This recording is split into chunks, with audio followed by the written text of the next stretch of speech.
Соңғы кабарлар менен тааныштыруубузду баштайбыз. 11 канал студиясында мен Назика Тамбекова. Саламатсыздарбы? Коңшу Алматыдагы атышууда соңку маалыматтар боюнча 4 киши каза таап, бери дегенде 7 адам жарадар болду. Өлкөдө жогорку чектеги кооптуу террордук жагдай жарыяланды. Ок аткандардын бирөө карма алып, ал 27 жаштагы буга чейин адам өлтүрүүгө шектелген Кызылорда тургуну болуп чыкты. Ал арада Туркияда соңку ишке ашпай калган төңкөрүш аракетинде каза тапкандардын саны 290го жетип, Стамбул шаарынын коопсуздук кызматынын жетекчиси тик учактарды эскертүүсүз атып түшүрүүгө буйрук берди. Ал эми социалдык желедеги талкуулардан улам өлкөдө бозгундагы түрк ишмери Гүлендин талапкерлери көп экенин көрсөттү. Өз өлкөсү Туркияда куугунтукка кабылып жаткан Гүлендин талапкерлери Кыргызстан негизинен эмне иш алып барат? Буга тиешелүү жооптор алды дагы мүнөттөрдө.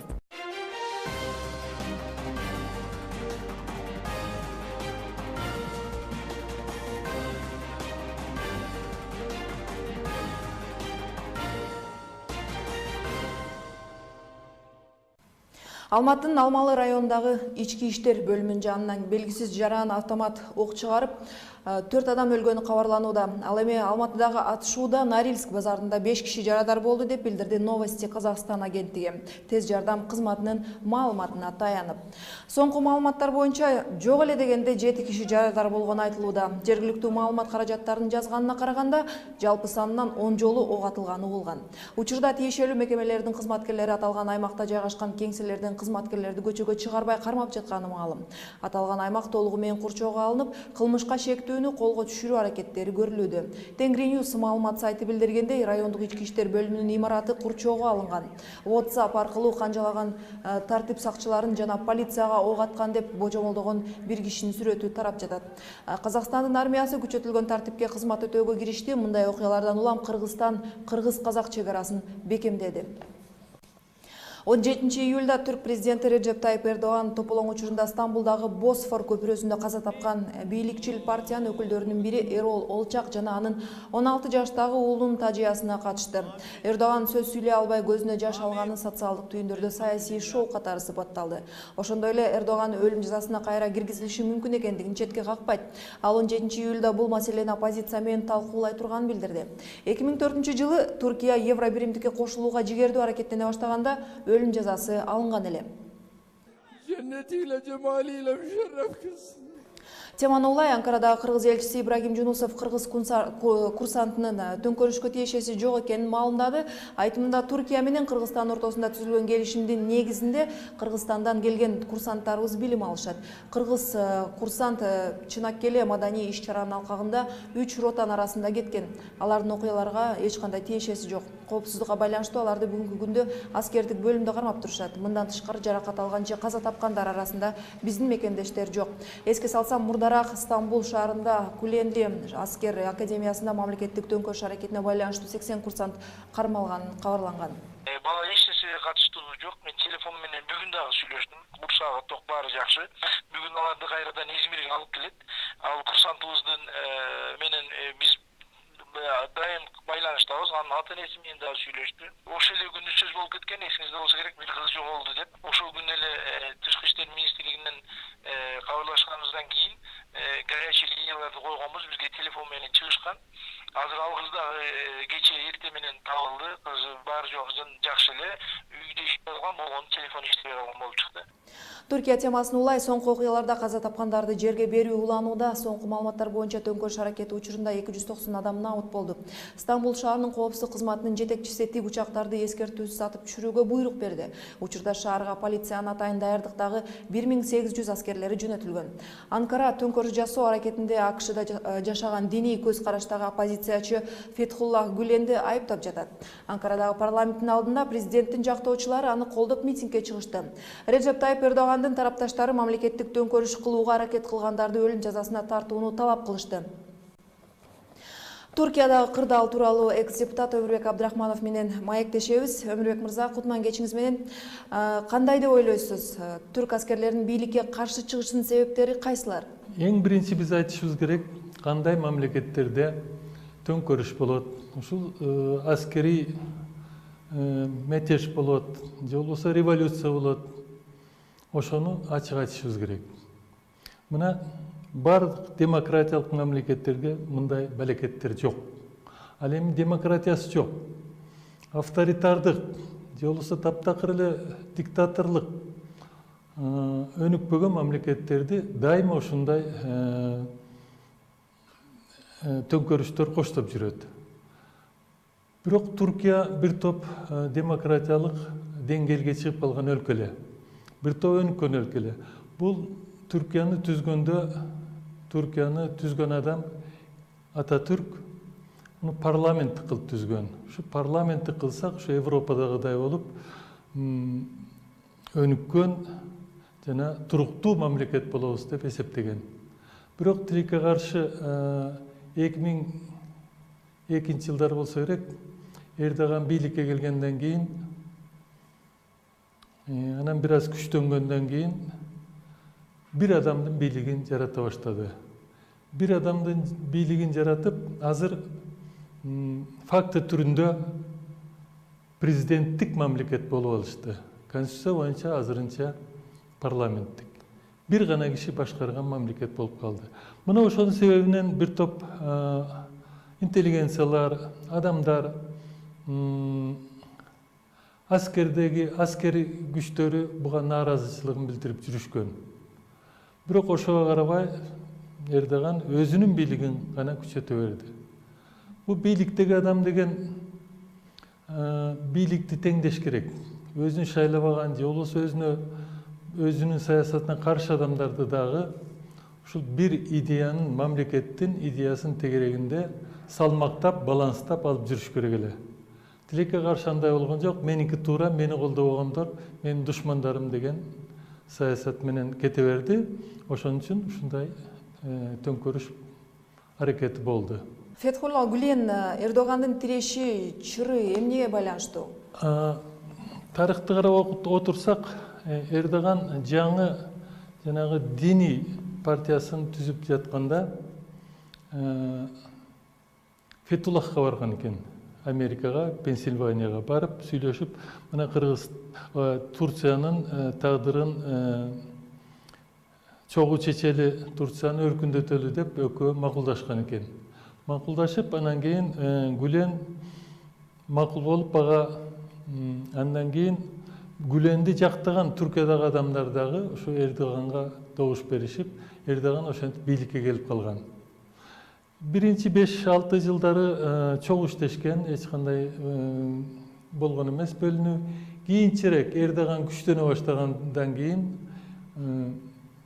Гүлендин жактоочуларын жумуштан айдап, камап, ар кандай жеке өзүнүн гана бийлигин орнотууга аракет кылган.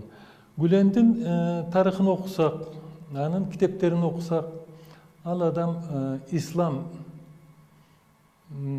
имамы жана ушу исламдын агартуучусу деп айтсак болот. Ал айтып атат, азыр исламды реформа кылыш керек. Реформа кылбаган үчүн ушундай террорлор чыгып атат исламдан. Биз исламдын негизинде демократиялык мамлекет курушубуз керек деп айтып атат. Бул менин оюмча эң туура нерсе. Ошон үчүн азыр Эрдогандын саясатын жактабаган бардык адамдар Түркиядагы бул Гүлен Фетуллахтын адамдары деп атат. Андай болушу мүмкүн эмес. Ал киши карыган киши, 75 жашта, Түркиядан кеткенине бир 20 жылга жакындап калды. Ал мындай фактически, физически бул адамдарды башкарып же болбосо финанслап андай нерсени жасай алмаган эмес. Жөн эле ошо Түркиянын көбү болбосо да жарымы деп айтсак болот, жарымы ошол гумандуу, демократиялык, мээлүүн исламды жактаган адамдар болуп эсептелет. Ошондуктан Гүлен Фетуллахтын адамдары деп айтып атканы ошол себептен. Болуп кеткен окуя ошол эле Эрдогандын бедел кадырына жана Түркиянын деги эле саясатына кандай таасирин бериши ыктымал? Таасири негизинен эң начар, туура эмес таасир. Анткени жакшы башкарманын колхозунда тынч болот. Жакшы президент жалаң гана өзүнүн партиясынын президенти болбой, бардык ошол мамлекеттин элинин президенти болот. Мына ошентип жакшы идеялар менен алдыга алып кетсе, ал киши дагы Ататүрктөй адамдар болот эле. Бирок тилекке каршы бул Түрк элин экиге бөлүп таштады. Айта кетсек, Эрдоган араң эле шайланган. 52% гана Эрдоганды колдогон Түрк элинин. Ошондой эле кийинки кечээки эле парламенттик шайлоодо биринчи жолу өзүнчө өкмөт курууга алы келбей калып, андан кийин экинчи жолу кайра шайлоо кылып, абдан административдик ресурсту жана башкаларды аябай колдонуп, күч менен араң 49,5% менен парламентке өткөн. Ушуну эске ала турган болсок, Түркиянын калкынын жарымы Эрдоганды колдобойт деп ачык айтсак болот. Ошон үчүн бул Түркия үчүн Эрдогандын мындай радикалдуу кадамдары бул Түркияга тынчтыкты алып келери күмөн. Эрдогандын авторитетин бүт Түркия боюнча жана дүйнөлүк башка мамлекеттердин ичинде көтөрбөйт. Анткени Эрдоган эмне үчүн мындай ийгиликтерге жетти? Мындай айтып коюшубуз керек. Анткени ал биринчиден могу радикалдуу исламды көбүрөөк колдоп кетти. Ататүрктүн калтырган секулярдык мамлекетинен дагы алыстап кеткендей болду. Андан тышкары дагы бир импердик чесотка деген ошентип айтылат, импердик котур деген оор менен ооруп кетти десек болот. Анткени ал Түркиянын алмаштырылгыс лидери болом деп, андан тышкары түрк мамлекеттеринин дагы бардыгынын лидери болом деп, андан тышкары мусулман дүйнөсүнүн лидери болом деген аракеттер бар. Ошон үчүн жанагы жакынкы чыгыштагы жана түндүк Африкадагы мусулман мамлекеттерине бир топ жардам берип, ошолорго көбүрөөк барып, ошолордун дагы лидери болом деген аракеттери чоң болду. Мына ошондой иштерин негизинде мына ушундай кыйынчылыктар Түркия элине келип жатат. Рахмат айтам Өмүрбек мырза сизге. Түркиядагы соңку кырдаалдын тегерегинде Жогорку Кеңештин мурдагы 5-чи чакырылышына депутаты Өмүрбек Абдрахмановдун пикирин угуп көрдүк. 11 каналында эми редактордук сереп Түркияда өткөн аптада ишке ашпай калган төңкөрүш аракети Кыргызстанда да кызуу талкууга алынды. Социалдык желеде талкуулардан улам өлкө бозгундагы түрк ишмери Гүлендин талапкерлери көп экенин көрсөттү. Кыргызстанда Гүленге тийиштүү делген оңдоп саналган билим берүү жайлары, коомдук фонду бар экени анык. Өз өлкөсү Түркияда куугунтукка кабылып жаткан Гүлендин талапкерлери Кыргызстан негизинен эмне иш алып барат? Талапкерлери канчага жетет? Бул суроолорго азыр биз менен байланышта 11 каналынын баяндамачысы Элеонора Сагындык кызы. Элеонора, сөз сизде. Ооба, ушул биз сөз кылып жаткан хизмет уюмунун дүйнө боюнча 140тан ашуун билим берүү жайлары бар делет. Анын ичинде Кыргызстанда 10 чакты кыргыз-түрк лицеи иш алып барып, ушул жеткинчек жана өспүрүм балдарга билим берүү менен алек болушат. Мындан тышкары да бир эле кетчү жагдай, Кыргызстанда ушул уюм каржылаган саналуу болсо да бир катар массалык маалымат каражаттары, коомдук фонддор жана илимий изилдөө борборлору бар. Дагы бир айта кетүүчү нерсе, ушул система, хизмет уюму балдарды окутуу менен гана чектелбейт. Мындан тышкары уюм ошол тарбиялануучулар үчүн Кыргызстанда жашоочу жатаканаларды, социалдык объектилерди да куруу менен алек. Ал эми ушул бүгүнкү күндө Кыргызстанда гүлөнчүчүлөрдүн саны канчага жетти так айтуу кыйын. Бирок ошентсе дагы соңку 20 жылдагы ушул түрк лицейлерин бүтүрүүчүлөрдүн саны эске алганда бүгүнкү күнү бир барандуу эле чекке жетти деп айтууга болот. Кыргызстанда түрк лицейлеринин окуучулары мектептер арасында олимпиадаларда алдыңкы орундарды алып жүрүшөт. Бирок эгер лицейлердин негиздөөчүлөрүнүн диний багыты бар болсо, Кыргызстанда ал мектептерге балдарды окутуу кандай жүрөт болду экен? Гүлендин диний философиясында суугаруу жүрбөйбү? Ооба, албетте туура белгиледиңиз, мындай кооптонуулар болбой койбойт, мындай кооптонуулар бар, бирок бул жакта белгилей кетүүчү жагдай ушул кыргыз-түрк лицейлеринин окутуу программалары Кыргызстандын билим министрлиги тарабынан бекитилет жана алар менен макулдашылат. Бүгүнкү күнгө ушул Кыргызстандагы иш алып барган окуу жайлардын саны боюнча айта кете турган болсок, ушу сибатка байланыштуу, сибатка карата 15 лицей жана 1 университет иштейт. Буга чейин 2014-жылы ошо Сибаттын жетекчилиги ошол убакка карата окуу жайларды бүтүргөндөрдүн саны 10 миңге жетти деген бир сандык көрсөткүчтү айткан, бирок бүгүнкү күнү алардын саны дагы мындан бир топ жогорулады десек болот. Мындан тышкары дагы белгилей кетчү жагдай ушул бүгүнкүгө чейин Сибаттын жетекчилиги алардын окутуу программасында эч кандай бир диний элементтер же болбосо диний үгүттөр болбогонун айтып келет. Бул хизмет кыймылынын өкүлдөрү Туркияда саясатка аралашуу амбициялары бардай. Ал эми Кыргызстандагы Гүлен тарапкерлери кайсы бир мезгилде саясатка аралашуу ниетин билдирип чыгышы мүмкүнбү? Ооба, ушул Кыргызстандагы айрым эксперттер буга чейин эле ушундай кооптонуу коңгуроолорун кагып келишкен болчу. Ушул хизмет уюмунун жактоочулары Кыргызстанда эртеби кечпи өздөрүнүн саясий амбицияларын ачыкка чыгарышат жана саясатка келүүгө аракет жасашат деген болчу. Жана ошол нерсенин алдын алуу керектигин, муктаждыктар бар экенин айтып чыгышкан. Бирок ошол эле убакта айрым эксперттер эгер ушул системаны бүткөн, ушул системанын тарбиялануучулары саясатка келсе, анда көп жоготуу болбойт деген дагы ойлор менен бөлүшкөн. Мисалы үчүн саясат талдоочу Эмилбек Жураев буга чейин ушул хизмет уюмунун өкүлдөрү дейликпи, билимдүү десе билимдүү жана жаңы элита болууга чамасы, чарк чамасы жете турган адамдар деген оюн айткан болчу. Андан тышкары ошол бул уюмдун сөзсүз түрдө саясий кандайдыр бир ойлору, максаттары болушу мүмкүн. Бирок ошол эле убакта ушул талдоочунун Эмил Жураевдин пикиринде хизметчилер ушул бийликке баруу аракетин жасашса, алар ушул саясий системага келип алып, Кыргызстандагы орноп иштеп жаткан секулярлык системаны бузууга аракет жасайт деп күтпөй деле койсо болот деген оюн айткан. Бирок ошентсе дагы ушул хизметчилерге каршы турган эксперттер бүгүнкү күнү басымдуулук кылат. Алардын айтымында, эгерде бул уюмда диний негиздеги кайсы бир элементтер, үгүттөлөр болсо, анда алардын Кыргызстандагы саясатка аралашууга эч мүмкүнчүлүк бербеш керек. Кыскачалап айтканда, Кыргызстанда азыр бул уюм боюнча бирдиктүү бир беткей пикирлер жок, бирок ошентсе дагы хизметчилерге кичине каршыраак, терс маанайдагы ойлор, маанайлар көп. Рахмат. Түркияда өткөн аптада ишке ашпай калган төңкөрүш аракеттери туурасында болду. Экрандан алыстабай туруңуз, кийинки бөлүктө айтып бере турган бул кабарлардан учкай маалымат. Еревандагы абалда дагы да болсо бир жактуу чечиле элек. Барымтага алынган адамдар четинен бошотулганы менен калгандары кылмышкерлердин колунда калууда. Тажик кызды өлтүргөн деп айыпталган орусиялык офицер сотолот. Маркумдун туугандары кылмышкер кызды кордоп, сөөгүн аскер базасынын жанында таштандыга ыргытып жибергенин айтышкан.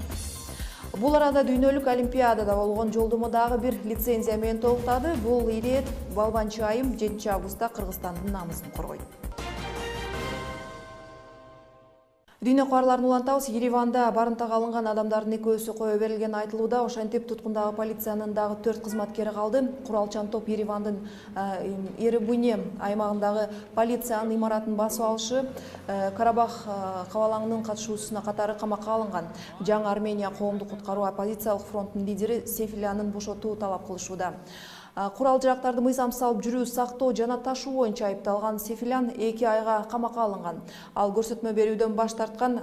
Сефилян буга чейин да бийликти күч менен басып алууга чакырык таштаган үчүн 2006-жылы 10 декабрда кармалып, мыйзамсыз курал жарак сактаган үчүн 1,5 жылга кесилген. Учурда Эребунеге кошумча полиция жана аскер күчтөрү тартылды. Жашоочулардын жарымы көчүрүлүп, полиция штабынын имаратында бет маңда жайгашкан үйлөрдө снайперлер отурат. Душанбеде тажик кызды өлтүргөн деп айыпталган орусиялык офицер иши каралат. Былтыр 22 жаштагы тургуну Шойра Жабированын өлүмүнө шектелген аскери базасынын офицери психиатриялык ооруканага түшкөн.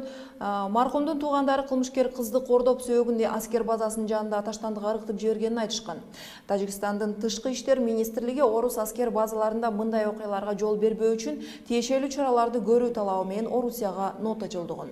Анда тажик тарап Орусиядан окуяга объективдүү баа берип, тиешелүү чара көрүүнү жана мындан ары аскер базасынын кызматкерлеринин жоболоңдуу жоосуна жол бербөөнү талап кылат деп айтылат. Кылмышка шектүү Шырбаков тергөөгө кызды мас абалында өлтүрүп алганын жана эч жерге кесимде жок экенин айтып сурак берген. Кабарларды баяндообузду улантабыз. Эми кайрадан Кыргызстан жаңылыктарынан өлкөнүн ички иштер министрлиги жыл башынан бери Кыргызстанда жасалган кылмыштар туурасында маалымат жарыялады. Ага ылайык май айына чейин ар түрдүү кылмыштардын 12 миңден ашууну катталган. Бул сан өткөн жылдарга салыштырмалуу 3% аз болгону менен Кыргызстан аймагында жасалган өтө оор кылмыштар саны көбөйүп 2 миңге жакындады. Ошол эле маалда Жалал Абад, Нарын, Талас, Ысык көл облустары боюнча адам өлтүрүү фактылары 7,5% төмөндөгөнү айтылат. Балбан спортчу айымдардын бири Жаңыл Океева дүйнөлүк олимпиадада оюндарында жолдомо утуп алды. Бул тууралуу оор атлетика боюнча федерациядан билдиришти. Маалыматтарга караганда 48 салмактагы спортчу 7 августта Кыргызстандын намысын коргойт. Кыргызстандык спортчулар олимпиада оюндарына катышуу үчүн 18 лицензия утуп алган. Андан сырткары 3 жолдомо паралимпиада оюндары үчүн берилген. Спорттук делегациянын курамында бекитилген. Аларды жеке машыктыруучулары коштоп бара турган болду. Ал арада аз жерден олимпиадалык оюндарга лицензиясын биротоло айрылып кала жаздаган балбан жигит Жанарбек Кенжеев лицензиясын кайра иштерине салымын кошкон өлкө президентине ыраазычылык билдирди. Учурда Кенжеев олимпиадага болгон даярдыктарын кайрадан жандаткан чагы. Мына ушундай кабарлар бүгүнкү дүйшөмбү күнкү чыгарылышты жыйынтыктады. Кайрадан эфир аркылуу амандашканча саламатта калыңыз.